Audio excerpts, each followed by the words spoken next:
5809거 초혼 시작합니다.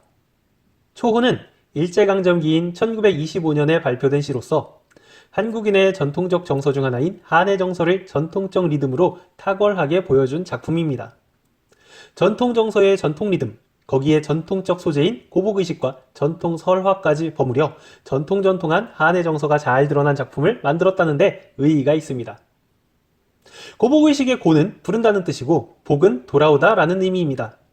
중국 진한 시대의 예법을 기록한 책 예기에 등장하는 것으로 한반도에서도 예전부터 행해온 풍습입니다.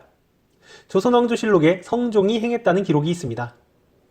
예법의 내용은 사람이 죽으면 평상시 혼이 가장 많이 깃들어 있는 의복을 들고 지붕처럼 높은 곳에 올라가 3번 흔들면서 난곡동 황금두루미씨 돌아오라 라는 식으로 주소와 이름을 3번 부르는 것입니다. 그럼에도 그 사람이 일어나지 않으면 비로소 죽은 것으로 인정하게 됩니다. 작품에서 계속 이름을 부르는 것은 고복의식과 관련이 있으며 초혼이라는 제목 역시 민간에서 고복의식을 부르는 이름입니다. 망부석 설화의 망은 기다리다, 부는 남편, 석은 돌입니다. 아내가 남편을 기다리다 돌이 되었다는 설화입니다.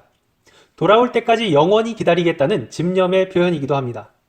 오연에서 선체로 이 자리에 돌이 되어도 라는 부분이 망부석 설화의 차용입니다. 본문입니다. 1년에서 화자는 어떤 이름을 간절히 부르고 있습니다. 그 이름은 부서지고 흩어져 원래의 존재는 사라져버렸으며 아무리 불러도 돌아올 수 없게 되었습니다. 갈수록 층계를 올라가듯 강해지는 점층법이 사용되었습니다. 참고로 정강법은 점차 하강한다는 뜻으로 갈수록 약해진다는 것입니다. 이연에서는 한의 정서가 고스란히 드러납니다. 심중에 남아있는 말을 하지 못했다는 표현은 꼭 하고 싶은 것을 하지 못해 마음에 응어리진 상태인 한을 표현하는 것입니다. 이 때문에 화자는 그 사람을 애타게 부릅니다. 1년과 2연에서는 공통적으로 이어! 라는 영탄의 종결어미가 반복됩니다. 이어는 6번이나 반복되는데 어떤 반복이든 운율 형성과 강조는 기본 옵션으로 가지고 간다는 점에서 이어! 역시 운율을 형성하고 화자의 정서를 강조하는 효과가 있습니다.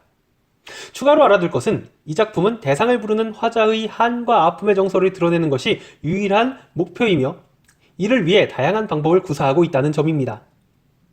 그래서 정서 강조에 사용된 여러 방식을 알아야 합니다. 이미 알아본 바대로 영탄의 종결 어미 그리고 반복이 정서 강조에 사용되었습니다. 또한 한이라는 전통적 정서를 가장 잘 드러낼 수 있는 율격인 삼음보를 구사한 것과 고복의식이나 설화의 차용도 정서 강조의 한 방법이라고 할 수 있습니다. 3년입니다. 붉은 해는 아직 완전히 떨어지지 않은 상태입니다. 해가 지는 것은 하강 이미지이며 하강 이미지는 죽음으로도 연결됩니다. 아직 해가 떨어지지 않은 것은 죽음에 가깝지만 완전한 죽음으로 인정할 수는 없는 상태로서 삶과 죽음의 경계에 있다는 의미입니다. 죽음을 향해 가는 대상을 목 놓아 부르는 화자처럼 사슴의 무리도 슬피 울고 있습니다. 그러나 슬픔은 사슴의 감정이 아니라 화자의 슬픔이 이입된 것입니다. 즉, 사슴은 감정이입의 대상입니다. 화자는 공간적으로는 떨어져 나가 앉은 산 위에 있습니다.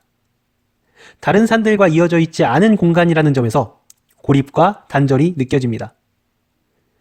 또한 따로 떨어져 있어 부르는 것 외에는 아무것도 할 수 없다는 무력감도 느껴집니다. 사연에서는 종결음이 노라가 종결음이 이어처럼 반복됩니다. 영탄은 아닙니다. 그러나 반복으로 인해 강조와 리듬 형성의 효과는 동일하게 발생합니다.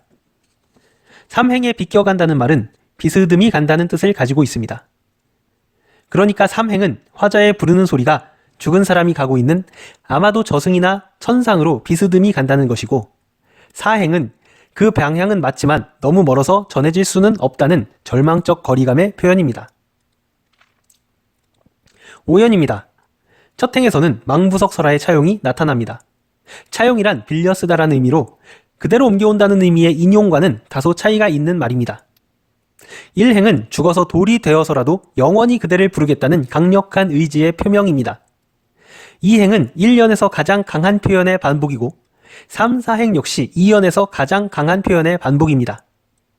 결국 5연은 죽음을 넘어선 기다림의 설화를 차용하고 각 연의 가장 강력한 표현을 가져옴으로써 전체 연 중에서 가장 강한 어조와 정서를 드러내고 있습니다. 망부석 설화 차용 이유와 어조의 강도 변화도 참고하기 바랍니다. 1925년 일제강점기의 시대 배경을 생각했을 때 대상은 잃어버린 조국으로 이해하는 것이 타당합니다. 그렇다면 이 시는 광복을 염원하는 정서의 강력한 표출이 나타난 시로 평가할 수 있습니다.